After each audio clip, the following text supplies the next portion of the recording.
So to jump back in here, back to organizing our classwork section by different topics. We've already talked about using maybe day of the week like Monday, Tuesday as the different topics and organizing that way. We can also organize by date ranges or by content level and date ranges, which you just saw there.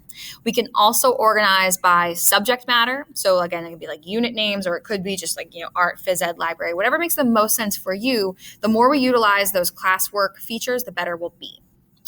The final piece when we're thinking about our organization, we're thinking about making sure we have a section at the very top under classwork for your pacing guides. We talked about pacing guides earlier this year. They're becoming more important than ever as our kiddos, try to work through what exactly they're doing each day. So we're going to make sure we have those pacing guides very obviously placed. So there I created a pacing guide topic, and it's going to live at the top of my Google Classroom. If I ever make a new topic, I can use those move up, move down options to make sure the pacing guide always lives at the very top. It's the top topic.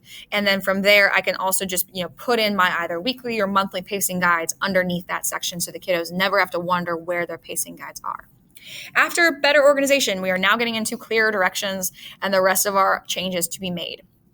Clear direction is going to start with making sure that we have dates or the number of an assignment or an icon for the assignment in the title of the directions for the assignment. We're going to make sure we're limiting the number of resources that we're using per day, and we're going to link each one. We're going to do the select make a copy for all option as often as possible. We're going to add due dates and due times for every assignment. We're going to figure out how to turn on the right settings for your Google Classroom Gmail options, and we're going to invite guardians.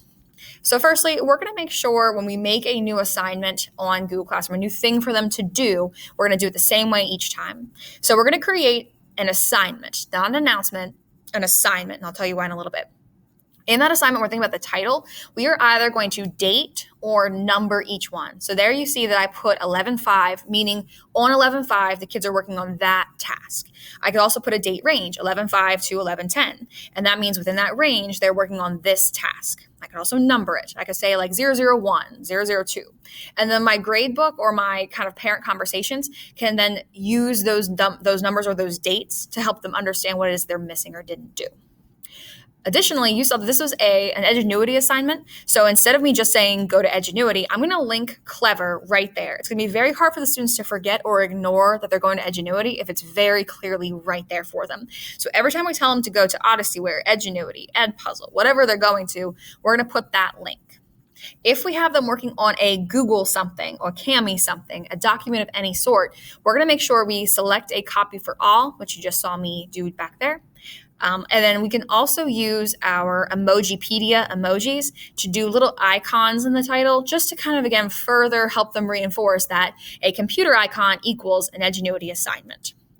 Lastly, we're going to change some settings on the right side. Like, for example, we're going to add in a due date. So it's going to be, they're working on the 5th. It's going to be due on the 6th by midnight. And so that's there automatically. And then in the student calendar that's attached to Google Classroom, that's going to pop up on that date. Lastly, I'm going to organize by topic. I'm going to select the correct topic so it can live in the right place under my classwork section. If all of these settings are done each time, it makes your entire Google Classroom so much clearer, crisper, nicer, just really easy to understand and to work through because we have our dates, we have our due dates, we have our picture icons to even further help clarify, and we're under the right topic. It's just all very nice and very easy to work through.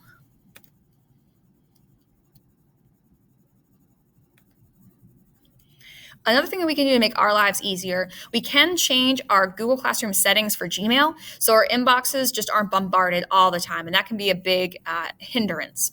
So if you go on the 3 bars on the upper left corner, scroll down and you see settings, the most important settings you're going to see here, you're going to see your email notification settings. You could turn the entire thing off and get absolutely no emails from your Google Classroom. I personally do that. I don't have any come in. That's what worked for me. If you want the kids to comment if they have problems, you may just want to leave open the ones where, like, as a teacher, you will get an email when a kid leaves a comment. You can turn on, just a number of different settings that you can change and kind of work through here and customize this so you're only getting the emails in your inbox that you want to see. And you can also just have them turned on by certain classes. So you don't get them for maybe like your faculty Google Classroom or your curriculum Google Classroom, but you do get them for your personal ones for your kiddos. So a lot of potential options to make that easier for you so you can check your Gmail and can feel